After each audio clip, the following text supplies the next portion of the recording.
చిత్తూరు జిల్లా పుంగనూరులో 70 లక్షల రూపాయలతో అభివృద్ధి పనులు ప్రారంభించినట్లు నియోజకవర్గ టీడీపీ ఇన్ఛార్జి చల్ల రామచంద్రారెడ్డి తెలిపారు. అయితే అన్ని మండలాల్లోని సభ్యత్వ నమోదుకు ప్రజలు పెద్ద ఎత్తున ఆతృత చూపుతున్నందుకు అందరికీ ధన్యవాదములు తెలియజేస్తున్నట్లు చెప్పారు. గత 5 నెలలుగా టీడీపీ అధికారంలోకి వచ్చాక అన్ని కార్యక్రమాలు ముఖ్యమంత్రి చంద్రబాబు నాయుడు ఇచ్చిన మాటతో అభివృద్ధి పనులు పూర్తి చేయడానికి శ్రీకారం చుడుతున్నట్లు వెల్లడించారు.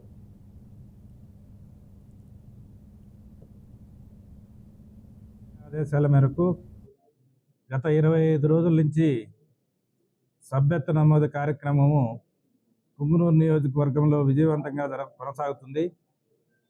ఎందుకంటే ఈ 25 రోజులకే దాదాపు 36,000 సభ్యత్వ నమోదు కార్యక్రమము పుంగనూరు నియోజకవర్గంలో చేయడం జరిగింది.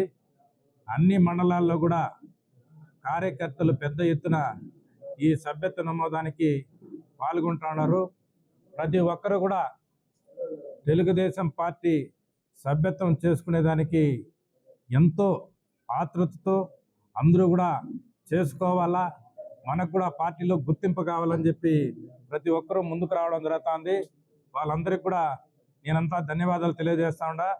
అదేవిధంగా గత 5 నెలలుగా తెలుగుదేశం పార్టీ అధికారంలోకి వచ్చినాక అన్ని కార్యక్రమాలు ఈరోజు మన ముఖ్యమంత్రి చంద్రబాబు నాయుడు గారు ఏదైతే ఆ రోజు ఎలక్షన్లో వాగ్దానాలు చేశారో ఆ వాగ్దానాలు ప్రతి ఒక్కటి కూడా నెరవేర్చుకుంటూ అభివృద్ధి కార్యక్రమంలో ముందుకు పోతున్నారు. అదేవిధంగా అందులో భాగంగానే పుంగనూరు నియోజకవర్గంలో అన్ని అభివృద్ధి కార్యక్రమాలు చేపట్టేదానికి నాంది